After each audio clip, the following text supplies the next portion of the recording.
Ja, hi Leute von Beyond Pixels, Max hier mal wieder live von der Game City 2014. Ich stehe hier gerade mit Martin Hultberg von Massive Entertainment. Er ist IP-Developer für Tom Clancy's Division. Und was er uns zu diesem geilen Titel zu sagen hat, ja, das erfahren wir jetzt mal in einem kurzen Intro. So, Martin, thanks for being with us today. First, I would like to ask you about your position as an IP developer, because I mean, this sounds kind of like, what can people expect? They probably know the common creative director and whatnot, but what does an IP developer do? Sure.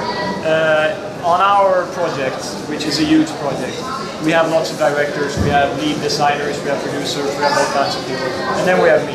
And what I do is I do a lot of the research for the game. I help the directors to create a framework for the game, timeline and characters and a bit of the story and the factions, all of that, because an important part of the Clancy game is what we call grounded in reality. So it takes a lot of research and it takes a lot of tying it together. It's like a puzzle. It has to make sense, you know, together as a whole.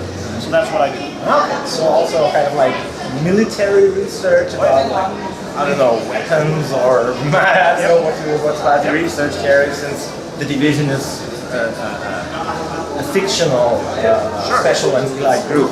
So since you mentioned Tom Clancy, I mean Tom Clancy is present nearly everywhere in the Ubisoft product range, from Rainbow Six to whatever. Yep. So in what way is Tom Clancy involved in the story, or is it just the name? Well, I mean, Tom Clancy passed away, I think it's almost like a year ago now. Oh, really? Yeah, he did. No, that's... but he did. And I think Tom Clancy is more of a... It's almost like a genre or a brand in itself. I was talking before about framework and about rules. Tom Clancy, there are rules that go with the Tom Clancy product. And we follow those rules regardless of how involved he is in a project. We still follow the rules because that's what defines the product. It would be stupid to not live up to those codes and those rules. So for this purpose, this is why it's also important to have the IP developer part, to make sure that you stay true to the core, the foundation of your IP. Okay, so that's nice to hear. And can you tell us a little bit more about the division itself? So the agents, they are sleeper agents, I assume, because you said in the presentation that they're activated in some way. And can you tell us a little bit about this activation process, or are they like a governmental agency or part of, I don't know, NSA, CIA, who knows what? So can you tell us a little bit about them? Sure. Like I said, we did a lot of research, and we knew we wanted to make a game that dealt on the topic of fragility of society, how vulnerable our society is. And when we started researching that, we came across references to an exercise called Dark Winter, which took place in the US for real, back like almost 50 years ago soon. What they did was they tried to analyze how the nation would react to a large-scale pandemic. And what they found were a series of flaws or problems that they would have issues solving. And over time, they did more exercises. And in 2007, they created something called Directive 51, which was a presidential directive signed at the time by George Bush. And that gives the president powers to bypass Congress and to bypass the Supreme Court. And to us Europeans, that does not mean so much. But in the US, it's a very big thing because it bypasses the Constitution, which is the basis of the government. So that power, what that means in reality is classified. It's top secret. Not even governors in the US know what this plan contains. And from this, we deduced and we speculated that there might be an organization there that you activate in terms of a crisis like this, and that's the Division. So everything leading up to the Division is real and exists, and we researched it, and then we speculated that the Division might exist. So what is then the Division? Well, the Division, like you used the term sleeper, I prefer not to call them sleeper cells, because that to me is more, that's almost like terrorists are sleeper cells, or enemies are sleeper cells. These are more based on the concept of stay behind, which is a NATO doctrine which revolves around you create a resistance force that is in place before an enemy invasion. So when the enemy comes, your resistance force, your guerrilla fighters, they already know each other, they have already planned what they're going to do. Those units consisted of doctors, engineers, soldiers, policemen, anybody who could be useful in a fight. And it's the same with the division. It's people you can use to secure a collapsing society. And when they get activated, they're already spread out all across the country. And when the call comes, they go straight to work, to preserve the government. And that's what they do. So that's part of it. Okay, so let's have a look on the counterpart. What about? We love public events. Yeah, we do. Definitely we do. So tell us a little bit about the factions, like cleaners. Are they taking matters into their own hands? Are they like civilians or what are they? So the two factions we've shown so far, one we simply call the thugs. They are looters, rioters, criminals that take advantage of the chaos that arises without law enforcement and without police, etc. And then the other faction we call the cleaners.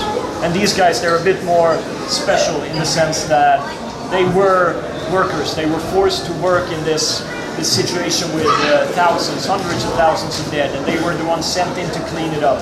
And they, obviously, with the city in quarantine, they can't go home. Their families are somewhere else, and they can't go home to their kids or their wives to care for them. They're stuck here on Manhattan, in New York.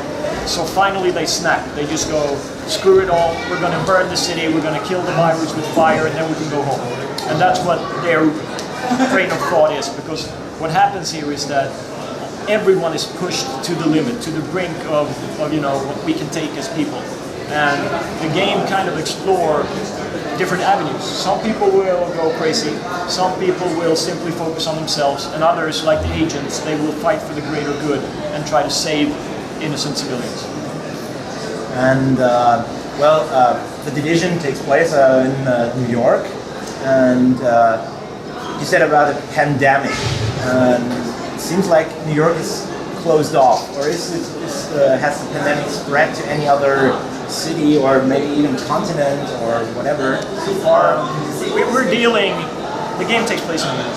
But one thing that we quickly learned, and I think most people understand this, is that when there is a local disaster in the United States, they can always deal with it very quickly because they have a very large machinery of soldiers, of civil responders. They can, like Hurricane Katrina and Hurricane Sandy, they sent in people and they took care of it. So this disaster is not just New York, it's not just US, it's global. That limits the response, and that's the scary part. And I think you can see that what's going on now in the world, how afraid people are of pandemics and what's happening. It quickly takes on a very, very large scope. Okay.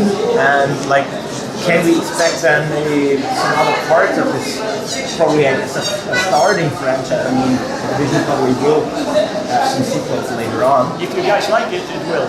It will. That's our vision. That's our hope, that it will be able to continue and live for a very long time. And now let's go into the gameplay mechanics a little more. I mean, it is, as far as I got it so far, an MMO. Or more like... I would hesitate to use the exact label MMO. We are borrowing heavily from a lot of genres, so we're calling it an online open world RPG. Because when you put it in a specific label, then a lot of expectations come with that. So we don't want to label it as an MMO, even if we have a lot of MMO components and a lot of MMO feeling to it. And you have like 4 players in a squad? Yep, and a tablet. So, yeah. Okay, so it's up to 4 players in a squad plus the drone. Yes. Okay, I thought it was like 3 players and no, the drone. 4 plus 1. And are there other squads in New York, or is it just this one squad that is moving around, or are there? There are more agents all across New York, and you can encounter them in 2 ways. There are social areas, controlled zones where you can go in and you can trade and you can meet people and you can socialize and you can do the dance and the waves and the emotes and all that funny stuff, hopefully. And then we also have what we call the dark zones. Those are the areas where we have an immersive and emergent PvP possibility, because Unlike many other games, when you go into PvP mode, you know for sure that, okay, PvP mode, if I meet someone, they're an enemy. Here you don't know. You don't know if they're friendly or enemy. It's a very... we're trying to create a feeling of insecurity and tension. Tension is very important. So when you walk around in these dark zones and you meet other people, yes, they can be hostile, but they can also be friendly. Okay, and is it kind of like in DayZ where you just know by asking them, or?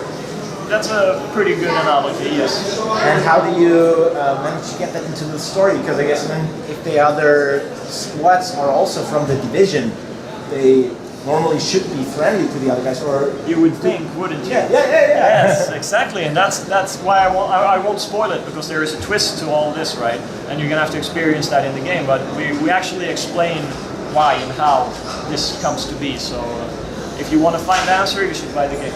Well, so when's that gonna be? When can I buy it? Oh, that was a nice segue question. Very good. It's going to be out in 2015, but we don't have an exact date yet. We'll release that soon. Like holiday season or probably early?